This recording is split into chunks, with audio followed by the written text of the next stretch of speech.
수사권도 인정 못한다. 영장도 인정 못한다. 그래서 체포 적부심까지 청구를 한 거잖아요. 기각이 됐습니다. 그럼 이런 논란이 다 일단락 되는 겁니까? 네, 사실은 논란 자체가 애초부터 없었만한 문제인데 이것을 논란으로 가져갔다는 것을 다시 한번 문제가 그 논란으로 가져간 것 자체가 문제라는 것들을 확인해주는 법원의 판단이라고 볼 수가 있습니다.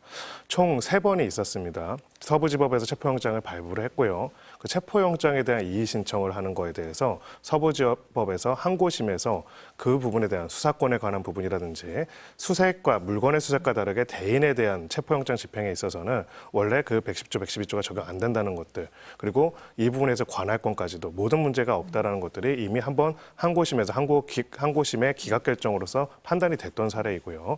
당시 이런 결정들이라든지 이런 내용들에 대해서는 대법원의 저번 전체 사법행정을 책임지는 법원 행정처장도 주류적인 견해로서 특별한 문제 있는 것은 아니다는 확인도 했었습니다. 저희가 이제 법률가로서는 제일 당황스러웠던 장면이 서부지법이어서 그렇다고 합니다. 그런 건 없습니다. 대한민국 법원입니다. 관할이 나눠져 있을 수는 있지만은 특정 법원이라도 특정 성향을 가지고 특정 법원이라도 다른 성향을 가진다는 개념 자체가 사실은 정당하지 않은 개념이고요. 중앙지방법원이라는 것도 소위 말해서 상급 법원이 아니라 소위 말해서 서울시에서 일정 부분의 관할을 가지고 있는 법원으로서 동급 법원입니다. 서부지법에서 발부한 것이니까 뭔가 굉장히 문제 있고 서부지법원의 발부 기준만이 다르다는 것 자체가 잘못된 거였는데 이번 중앙지방법원의 적부심 기각 결정을 통해 가지고 이것이 뭔가 중앙지방법원만 제대로 하고 서부지방법원 아니다라는 어찌 보면은 그 자체로 굉장히 터무니없는 잘못된 주장이 다시 한번 사실과 다르고 법률적으로도 다르다는 것들이 확인되는 그런 결정이 이루어졌다고 볼 수 있습니다.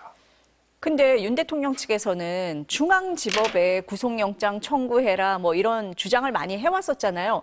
근데 어쨌든 체포 적부심을 중앙법원에 청구를 했는데 기각이 됐어요. 그럼 서울중앙지법에서 기각을 했다는 것만으로도 좀 의미를 부여할 수 있겠습니까? 네, 그렇습니다. 네. 일단은 제가 말씀드린 것처럼 대한민국 법원에서 발부한 영장, 대한민국 법원에서 판단한 것에 대해 가지고 그 법원이 아니라 다른 법원이면 다를 것이다라는 이야기 자체가 우리 기본적인 구조 속에서 사법부에 대한 신뢰를 굉장히 흔드는 굉장히 잘못된 선동적인 주장이라고 할 수가 있습니다. 그런 면에 있어서 이번 체포 관련된 적부심에 있어서 중앙지법원에서 결정이 내려진 거는 지금 너무나 상식적이고 당연한 것을 비틀어서 자꾸 이상한 이야기를 하는데 그런 부분들이 기본적으로 어느 법원이란 거에 따라서 다르지 않다라는 것들을 보여줬다는 점에서 어쩌면 너무 당연하지만 너무 당연한 것 자체가 공격받는 시대이기 때문에 굉장히 중요한 결정이라고 볼 수가 있습니다. 당연한 일인데 자꾸 논란을 만드는 거네요. 그 점이 저희도 네. 이제 법률가로서는 좀 답답한 네. 게요. 한편으로는 이제 법치, 적법 이런 얘기들이 계속 이야기가 나오는데 법률적으로 봤을 때 특정 법원의 다른 성향을 가지고 있기 때문에 이 법원이 하면 문제고 이 법원이 하면 잘못됐다는 얘기를 그 전에 들어본 적조차 없고 그런 얘기조차가 어떤 책임감 있는 사람의 입에서 나온다는 것 자체도 굉장히 부끄러운 일이라고 볼 수가 있거든요. 그런 부분에 있어가지고 이게 아무렇지도 않게 자꾸 서부와 중앙을 나눠가지고 이야기하는 것 자체가 적절하지 않았다고 보고 있고요. 그런 부분들에 대한 잘못된 판단, 잘못된 주장들이 논란이 아니라 자꾸 논란으로 다뤄지는 것 자체가 저는 문제라고 생각을 합니다. 논란이 아니라 기본적인 법리와 상식에 반한다는 것들을 어쩌면은 법원에서 계속적인 결정을 통해서 보여주고 있다고 생각합니다. 처음에는 뭐였는지 기억이 나시는지 모르겠지만 서부지방법원이 아니라 서부지방법원에서 체포영장을 발부한 판사에 대한 공격이 있었습니다.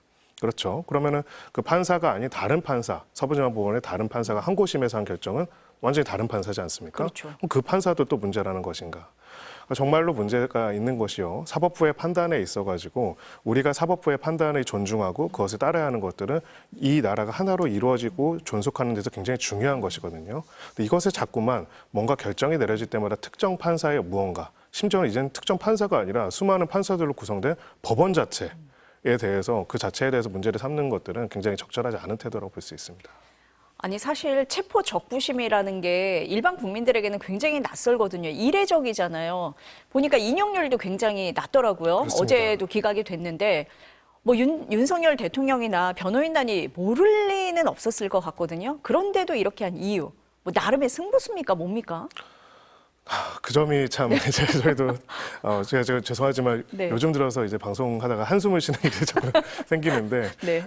외람되게 생각합니다. 결론부터 말씀을 드리게 되면은 어쩌면은 이제 틀리거나 잘못된 이야기 틀리거나 잘못된 것에 대한 염치와 부끄러움을 가지고 하는 것이 아니라 크고 강하고 확신을 가지고 이야기를 하면은 만약에 잘 모른다면은 그것이 진짜인가? 라고 믿을 수도 있겠죠. 실제로 이런 형식의 이제 선동에 대한 부분들은 훨씬 더 전이 2차 세계대전 때부터 선동의 귀재인 어떤 사람이 이야기한 적이 있습니다. 거짓말을 더 크게 외쳐라. 법률적으로 논쟁이 있을 수 있는 부분이 있을 수는 있고 쟁점이 있을 수도 있습니다. 그거를 우리가 가져가서 판단하는 걸 사법부의 판단이라고 합니다. 사법부의 판단이 마음에 안 들 수도 있어요. 거기에 대해서 부당하다고 생각할 수 있지만은 저희가 이번에 가장 황당한 장면은 사법부가 판단한 거에 대해서 자꾸 불법이라고 이야기한다는 겁니다. 그리고요, 또 한 가지 대통령의 결정과 판단에 대해서는 초법적 비상대권이라고 이야기한다는 겁니다. 기본적으로 어떤 면에서는 일관성은 있다고 생각합니다. 즉 대통령이 무엇이 법이고 무엇이 헌법인지 판단할 수 있는 초월적 권력을 가지고 있고 거기에 대해서 감히 사법부가 심사를 하거나 판단을 한다면 그건 잘못된 것이다. 그런데 대통령의 결정과 생각과 입장과 다른 사법부의 판단을 했다면 그 판단은 불법이다. 어떤 면에서는 놀라울 정도로 일관성 있는 주장이긴 합니다. 근데 그거는 적어도 해당되는 당사자의 일방적인 주장인 것이지 거기에 따라서 우리가 가지고 있는 헌법과 사법 질서 자체가 달라지는 것은 말이 되지 않습니다. 단 한 명의 판사가 아니고요. 여러 법원과 여러 판사, 여러 재판관을 통해 가지고 지금 주장되고 이야기되는 것들이 잘못됐다는 것들에 대한 판단이 이루어지고 있습니다. 그런데도 불구하고 이것을 자꾸 뭔가 논란화돼 가지고 이야기하는 것 자체가 저는 굉장히 안타깝다고 생각하고요. 왜냐하면 그 논란이라는 게 단순하게 지금 이 피의자 한 명에 대한 문제가 아니라 우리를 지탱할 수 있는 이 사법체계 자체를 흔들 수 있는 굉장히 위험한 도발적인 시도이기 때문입니다. 헌정 질서를 문란하게 한다는 것이 단순하게 어떠한 국가기관을 잠시 군사적으로 점거하는 것뿐만이 아니라 그 헌정 질서라는 건 결국은 추상적인 가치로서 모든 시민들이 공유하는 가치거든요. 믿음입니다. 그 믿음 자체를 손상을 입히고 그 믿음 자체를 왜곡시켜버리는 것이 정말로 뼈아프고 깊이 있게 이 민주공화국에 상처를 입히는 것이거든요.